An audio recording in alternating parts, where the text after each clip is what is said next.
Okay, so question 1, simplify x to the 5, 2. So if it's in brackets, it ends up being multiplication, this rule. So 5 times 2 is 10.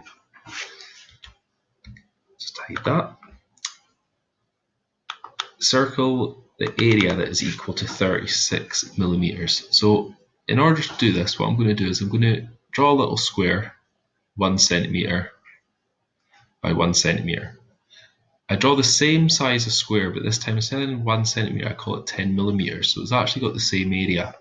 This one would have 1. 10 times 10 is 100, which means that to go from centimeters to millimeters squared, then we've got to times by 100.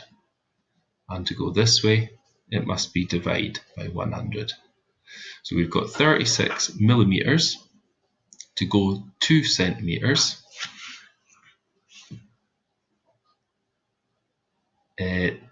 So we're going to end up going 36 divided by 10, 100, so 0.36 centimeters squared. That's your answer for that one. Which of these boxes should work out density? Well, this is just something that we need to learn. So density is mass over volume. Density is mass over volume. Circle the multiple of both 8 and 12. So we're looking at the 8 times table. 8, 16, 24, 32, 40, 48, 56, 64, and so on. And we're looking at the 12 times table. 12, 24, 36,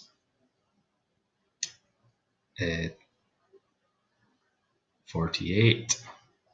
Oh, and straight away we've now got 48 was in both, but there it's not one of the numbers that are there.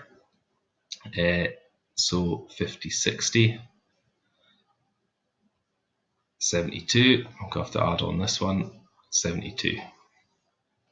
So 72 is in both the 8 and the 12.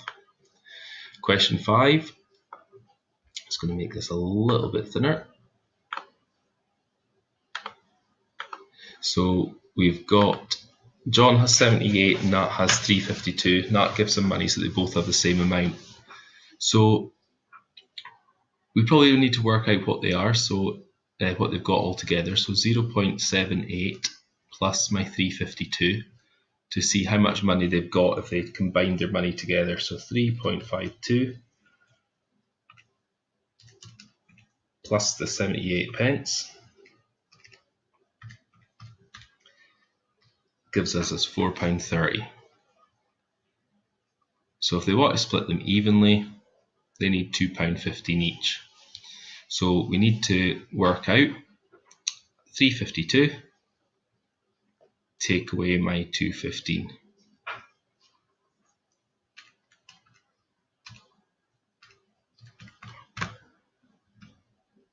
Which is 137. So if he gives 137 away, if we then check that, 137 plus the 78 pence gets us 2.15, so they both get the same amount of money. Complete the table of values for 3x plus 2. You are better always start with the positive end. So remember, what we're doing here is we're replacing the x with 2. So it ends up being 3 times 2 plus 2. 3 2s are 6, 7, 8. 3 nothings are nothing, plus 2 gives me 2. You can now notice that they're going down by 3s. So you can either take away 3, so minus 1, minus 2, minus 3, minus 4 to get minus 4 there, or you could sub it in. 3 times minus 2 is minus 6. Minus 6 plus 2 gets me minus 4. Remember, it must form a pattern because this is a straight line. On the grid, draw the graph.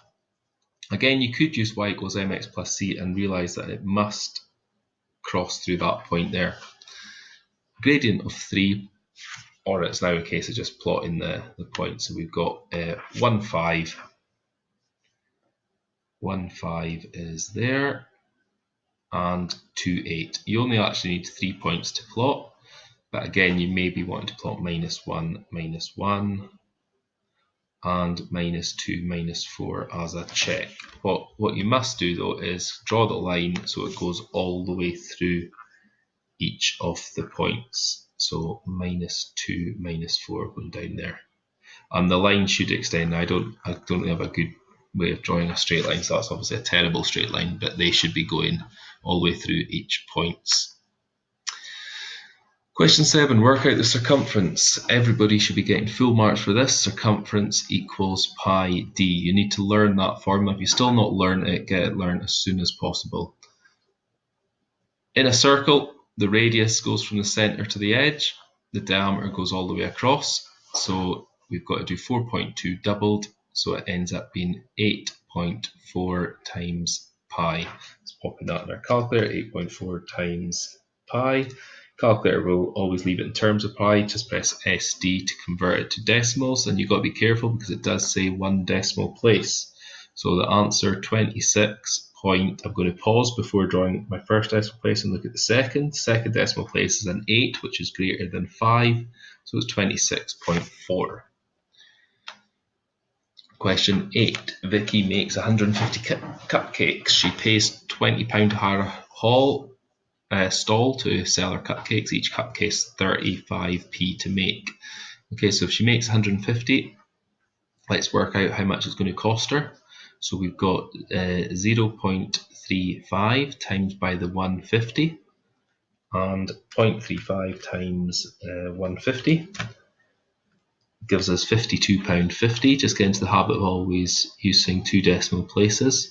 So £52.50 is how much the cakes cost. She pays £20 to hire the hall, so that's £20. So that's her costs that are coming in.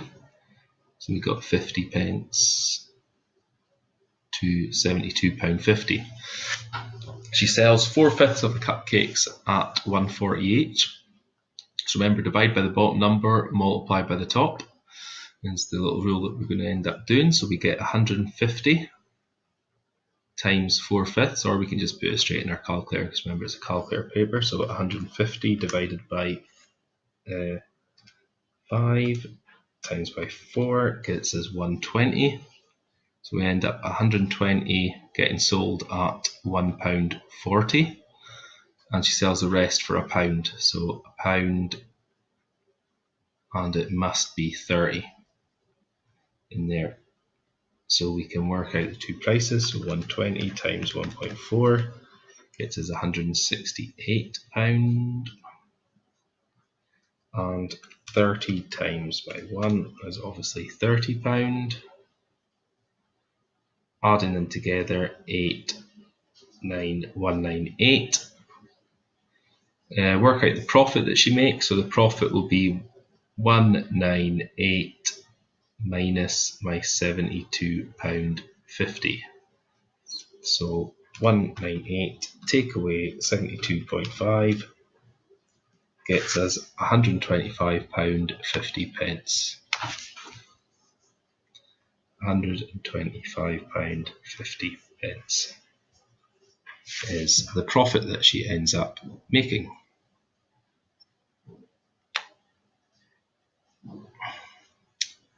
These triangles are similar, so as soon as you see the word similar, remember that if you see the word similar, it means it involves a scale factor. So you've got to just make sure that you're paired in the map correctly. So look for the general shape. It seems as though they've not been rotated or anything, which means that that one is linked to that one, and this one is linked to this one. So to go from 6 to 3, it's dividing by 2, which means this must be dividing by 2 as well, which means the answer 4.5. Now, just be aware that a lot of the time your working can be on the diagram. You don't have to use these lines when you're doing exams or tests. Write down the size of the angle. Okay, so when you scale things up, okay, so if I just do a triangle here and do another triangle inside here, this are similar triangles. The angles end up being all the same. The angles in this triangle is the same as the angle in these triangles. So the angles don't change when you change it. So therefore this one is just 53. So I put a degree sign, but they've already got the degrees in their answer. Work out the length of AC. So as soon as I see a right angle triangle, I'm going to draw an arrow coming from the right angle pointing towards the hypotenuse. This is important because if it's a trig question, then that's identifying the hypotenuse, then we'd have to identify the opposite and the adjacent. Because there's no angle involved, it must be Pythagoras. The 20 squared goes by itself, equals 9 squared plus x squared, because we don't know what that is, which means that we're going to have to do 20 squared. The long side take away 9 squared will equal our x squared. Pop that in your calculator. 20 squared take away 9 squared equals 319 equals x, and we need to now take the square root. So we're going to put root of answer, and it ends up coming out as 17. Again, before I put anything down, I'm going to look back here to check that there's anything with the answers. And again, it's to one decimal place. 17.8, and the number next to it is a 6, which means it's greater than 5, so it rounds up to a 9. So always pause when you're putting answers down, write down the whole numbers, don't write down the first decimal point, and just check what they want you to round to. Work out the area of a circle. Again, this one everyone should be getting. Area pi r squared. You just need to learn that formula. If you've not learned it, again, you need to learn it as soon as possible. So pi times 6 squared. So it ends up being 36 pi 6 squared times pi, which is 113.1. It doesn't actually ask for one decimal place in this one. Just got into the habit of now doing one decimal place because that's what they asked in the previous ones. Okay, question 12 I'll do on next video. Question 13, a shape is used 15 identical rectangles. Work out the area of the shape. So we've got this length. We need to work out the height, and all we've got to do is do 16.2 times by this height. We're going to have to work out this length here. So if we think about the brick, we've got 3 bricks that cover 16.2. So I'm going to do 16.2 shared by, oh, I'm just going to take that off. Erase that, my pen went a bit crazy there. And go back up to that. Okay, so I'm going to take 16.2 and I'm going to divide it by 3. So 16.2 divided by 3 gives me 5.4, which means this brick is worth 5.4, which means in here we've got 5.4. So what we need to do is work out this little bit here. But you can see that this length also gets split evenly by 3 of them. So we can take 5.4 and divide that by 3. And 5.4 divided by 3 gives us 1.8. So that is 1.8. So we've got another 1.8 up there, and we've got a 1.8 there. Now you've got a couple of options. You can either work out the area of this brick and times it by 15 because you're told that there's 15 identical bricks, or you can add them together and do 16.2. I think it might be quicker just doing 5.4 times 1.8 and then times that by 15, which gives me 145.8. And what I might just do is I'm just going to write down what I've done. 1.8 times 5.4, and I've times that by 15, and that gives me 145.8. Like I said, you could add these numbers together, multiply it by 16.2, and you should get the same answer.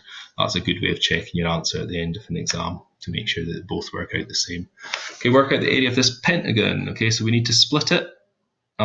Always look for rectangles, squares, triangles, or parts of circles. That's what our main bit is. So 12 times 10, 120. That's nice and straightforward. Tricky bit in this bit is just being able to work out the height of the triangle, and hopefully most of you are noticing the 18, 12, which means the difference must be 6. So it's got to be 6 times 10. Because it's a triangle, you half it. So area of a triangle always works as long as you've got the perpendicular height and width. So they've got to meet at right angles, which this 6 and the 10 does. And that 10 has to be from there to there. So 6 times 10 is 60 and half it is 30 centimetres squared, which means that the final answer ends up being 150 centimetres squared. Okay, question 15. Here are 4 triangles. Which 2 triangles are congruent? So in order for it to be congruent, we've got to be looking at the same thing. So we've got 533, 530, so that's not been matched up, 533. So it looks as though it's B and C, because they're the only 2 that end up having exactly the same. So 2 triangles are congruent are B and C, and this comes from side, angle, side. So side, angle, side. Okay, question 16, a speed camera, 2 photographs. So with this one, calculate the speed. So speed equals distance over time is what we can be writing down. Again, if you're not sure what it is, well, we now know that time is 0.5 seconds. So write that down, because you might end up picking up a mark if you can't then work out the distance. Now, to work out the distance, marks are 0.6 meters ahead. Now, we've just got to make sure that the photograph match up. So if you're going from the front of the car, it needs to go to the front of the car.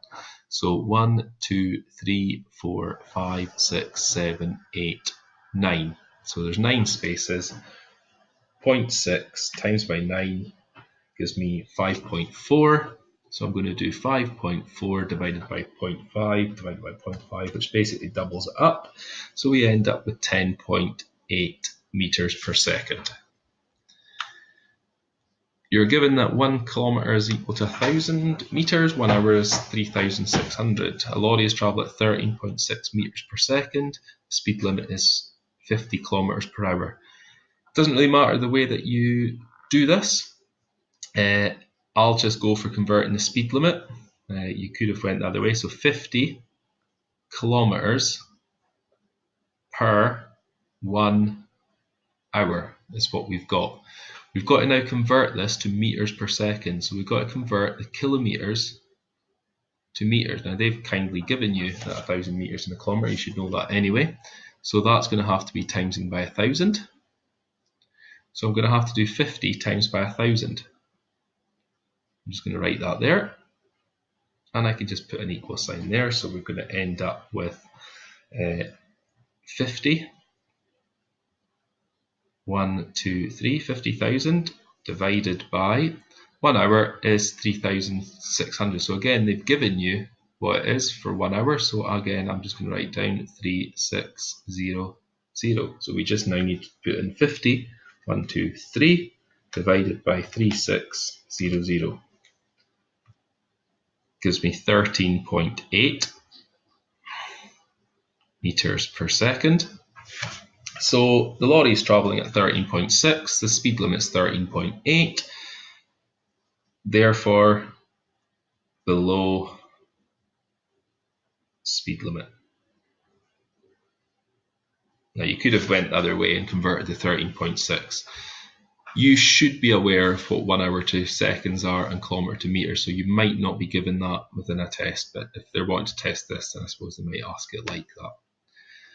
Straight line passes through 0, 2, 2, 8. Work out the equation of this line. Now, they actually give the coordinates, but they also give the graph, which I think makes this question that little bit easier, because we can just basically say, well, y is equal to mx plus c. And we can sort of say, well, the c value must be 2. And the gradient, pick 2 points. So I could pick these 2. I suppose what they're probably wanting you to do is pick 0, 2 and pick 2, 8, because they have given you. So let me just pick them 2, just because in case for some reason that's not exactly on the point, and they've definitely said that one, that's why I'm going to play it safe and do that. So the rise is 6, so the change there is 6 units, going from there to there. And the run, again, always look at the scale from 0 to 2, is 2 units. So the gradient is going to be rise over run, so it's 6 over 2, which is 3x. and the gradient is positive as it flows up, which is 3x plus 2. And that is us.